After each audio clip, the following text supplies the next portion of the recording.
Hey cowpokes. After finishing up the muddiest street in Valentine from Red Dead 2, I was hit with a profound sense of loneliness.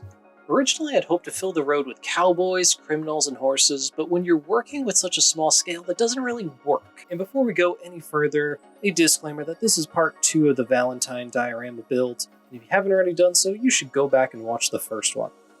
Otherwise, you might be confused, like many of the comments that I saw on Reddit wondering if I was using chocolate frosting for the base.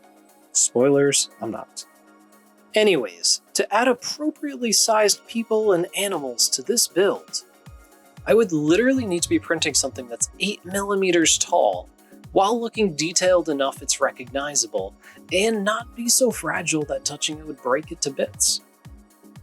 But I recently bought an Anycubic resin printer to help me print tiny things, and it was completely inconceivable that it would help me in this setting, except the crazy thing is, it can.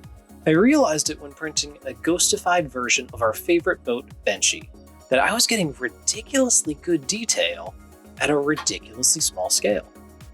So let's give this a try. And after a successful test print of this tiny little horse, I realized this might work. I loaded up the build plate with all sorts of cowboys, horses, barrels, and carts, and set it to print, and somehow it all worked. I mean, mostly worked.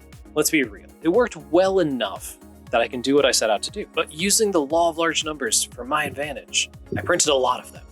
So enough survived the grueling ordeal of removing it from the build plate, being assaulted by my paintbrush, and the fight with super glue to place it on the diorama.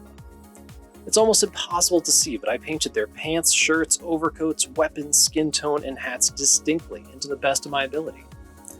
Under scrutiny, you can challenge me on how good the best of my ability is, but I think because they're under 1/4 of an inch tall, we can make certain allowances and approximations here. I loosely, and I mean very loosely, recreated the gunfight following the bank robbery mission. There are two sides firing at one another from opposite sides of the street. The getaway horses are waiting down the road by the gunsmith, and even the carts and barrels were properly colored and placed on the street. I made no effort to costume the models like the actual characters because that was one step too far down the rabbit hole and would cost me some of my precious sanity.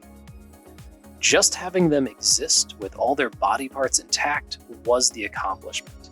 And also, the reason why the rest of the street is mostly empty is because the other citizens are hiding from the gunfight indoors. Obviously. The reason is to be consistent with the story, and not because I don't want to work in this scale ever again. But that's okay, because we've reached the end of the dusty trail on this diorama. Now we can move on to the next adventure. I've got another video game diorama coming up soon, in fact, that I think you're gonna like. If you want to help encourage me to keep pursuing crazy diorama ideas like this one, and continue to ignore the chores and errands that matter in the real world, go ahead and hit the like and subscribe buttons. I make a lot of geeky things, and if you like this video, chances are you're gonna like some of the other stuff I make too, and the future stuff I have in store. Also, throw in the comments any ideas you have for those future builds, but something bigger. Anyways, keep your honor high, your horses well fed and groomed, and I'll see you next time.